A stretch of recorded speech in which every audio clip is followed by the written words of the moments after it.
My name is Ruth Nicholson. I'm a current graduate student at Eastern Illinois University, and today I will be discussing my research titled The Effects of Nutrients on Gene Expression and the Pathogenesis of Type 2 Diabetes mellitus.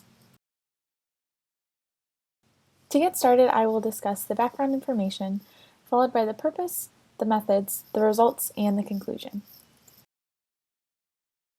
Gene variances, and when these gene variances interact with nutrient interactions, different happenings occur. And this, for instance, this could be type 2 diabetes when specific nutrients or environmental factors are expressed onto our genes. They are expressed in the form of type 2 diabetes, and so it is important to understand these gene variances and how they interact with the nutrient intake in order to really effectively find dietary interventions for these different diseases such as type 2 diabetes. This is a chronic metabolic disease that is characterized by elevated levels of blood glucose. This is when the body is unable to use insulin well, and if unmanaged, type 2 diabetes mellitus can lead to damage to the heart, blood vessels, kidney, eyes, and nerves. So it's really important to find ways to prevent or treat type 2 diabetes. And it is often caused by excessive body weight and physical inactivity, which is all factors of gene variation. What exactly is nutrigenomics? Nutrigenomics is the integration of genomic science with nutrition. It is really looking at how nutrition modifies the extent to which different genes are expressed, as opposed to nutrigenetics, which is looking at how genes affect different food options. And it's been really cool within the past few decades. Nutrigenomics has grown in popularity, especially since there's become a greater desire for precision nutrition and looking at how specific nutrients affect individuals. In recent studies, researchers have found that some biochemicals in food are actually ligands for transcription factors and directly alter gene expression. Recent research has focused on singular nucleotide polymorphisms, so SNPs, in which they have found that DNA sequence variations make up about 90%. So these SNPs actually make up about 90% of the differentiation between genes of all human genetic variation. And with new technologies, they've been able to identify up to 500,000 of the SNPs. So there's so many different single nucleotide polymorphisms that make up human genetic variation. And there's become an increasing rate of availability for sequencing, as in 2013, it was possible to sequence a human genome for about $5,000, and as of 2016, it could be achieved by a robot within 24 hours for less than $1,000, and even increasingly, those prices are decreasing, and the availability of those genomic sequencing is becoming more and more easily accessible. And although that it is becoming more easily accessible, there is early hype that has been realized to be unrealistic expectations in terms of research. And so with that, it's been becoming a little bit harder to study and really understand how to find precision nutrition and different aspects of that. But genetic testing is currently regulated by the FDA, CMS, and FTC. Have also found that nutrients act on genetic variation in a multiple of ways. The first is that nutrients may act directly as ligands for transcription receptors. Nutrients may be metabolized by metabolic pathways, causing changes in concentration of substrates or intermediates involved in gene regulation or cell signaling. Or nutrients may alter signal transduction pathways in signaling. So specific nutrients all have different ways that they are expressed in terms of genomic variation. Nonetheless, as I said before, there was an early hype, and it's becoming more realized that that's an unrealistic expectation to be just throwing out some precision nutrition, and that is because there's multiple challenges in nutrigenomic research. The first is that diet-gene interactions are very complex and hard to predict, and so in order to really research these interactions, there needs to be controlled confounding variables and environmental conditions, so we want to be looking at them in a lab setting. However, with humans, it is hard to do so with the aspect of free will in free-living humans, and so a lot of the times animals are used for experiments, but it's harder to correlate data or necessarily transfer it from animal research to human research. And so the purpose of my systematic review is to assess the effects of specific nutrient interactions on gene expression in individuals with or at risk of type 2 diabetes mellitus. A literature search of trials and studies was conducted using 5 databases over the course of 2 months. Articles were collected from Academic Search Complete, PubMed, Clinal Plus with full text, Cochrane, and Scopus.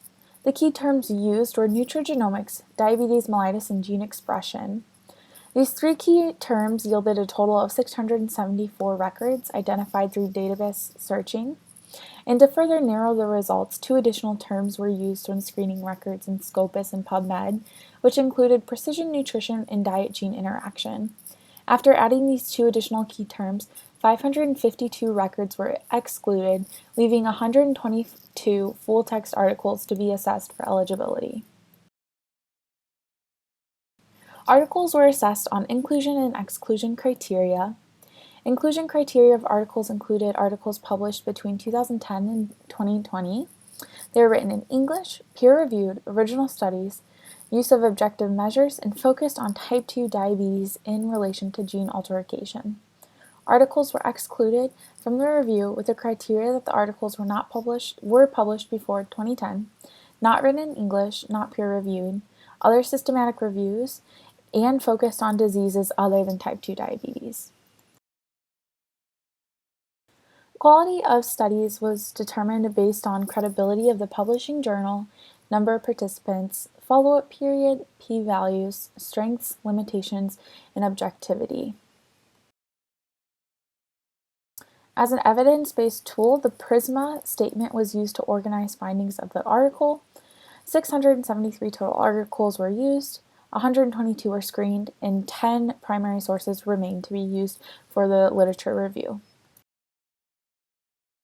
The 10 studies included in the literature review were organized into a Microsoft Excel document that included the first author's name and date, participants, intervention groups, comparison groups, targeted disease and condition, follow-up period, lifestyle habits assessed, outcomes, and conclusions.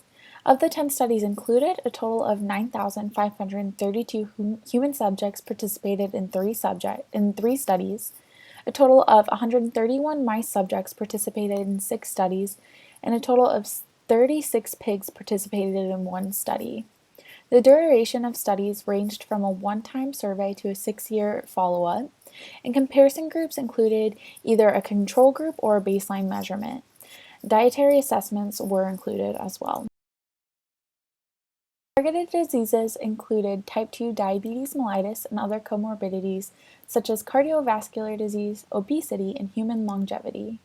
Kogleman and colleagues in 2014 used a one-time assessment of animal lab values, and Lin and colleagues in 2019 used a one-time assessment of the Framingham offspring participants at exam 8 and third-generation participants at exam 2. The other 8 studies included a follow-up period of at least 2 weeks. Overall, a total of nearly 90 different genes were found to be associated with pathogenesis of type 2 diabetes mellitus. Findings from this review suggest that a healthier diet is associated with positive gene expression involved in metabolic function, according to Lin in 2019. Morin in 2013 found that the STAT3, PPG-ARG, RXRA, and RXRG were highlighted as potential dependent regulators of adipogenesis in context of heart failure. According to Mosendin in 2020, healthy diet pattern interactions with MC4R SMPs, which decreased the risk of general obesity in subjects with RS177823313CLE keloids. And according to Waller and Evan in 2013, 118 genes were found to differentiate in response to fat-feeding rats. Now, since type 2 diabetes currently affects over 34.2 million Americans, effective interventions for precision nutrition are needed. With developing nutrigenomic technologies, the ability to give personalized MNT is more realistic than ever before. However, it is important to understand that nutrient-gene interactions and their impact on phenotypes to better identify, evaluate, and prioritize dietary interventions.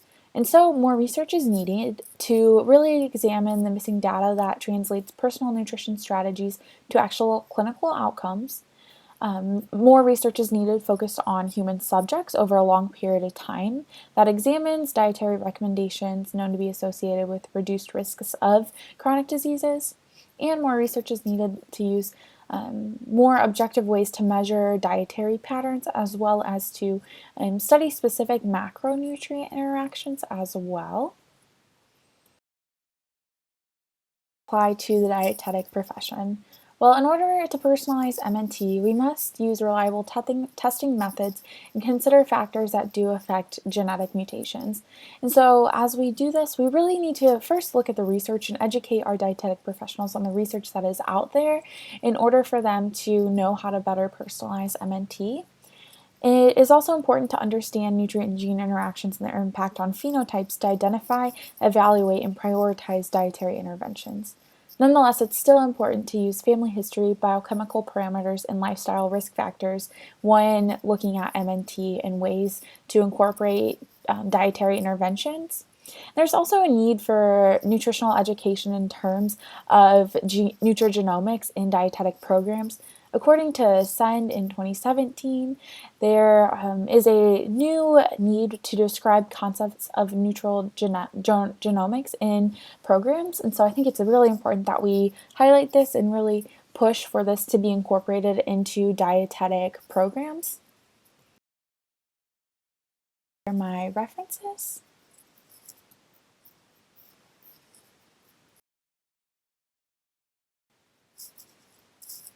And here are the rest of my references. So thank you for watching my presentation. If you have any additional questions, please feel free to reach out to me. My emails are mnicholson@eiu.edu. I hope that you learned more about nutrigenomics and the effects of nutrients on the expression of the genetic sequencing for type 2 diabetes. And I hope that you enjoy the rest of your spring assembly. Thank you so much.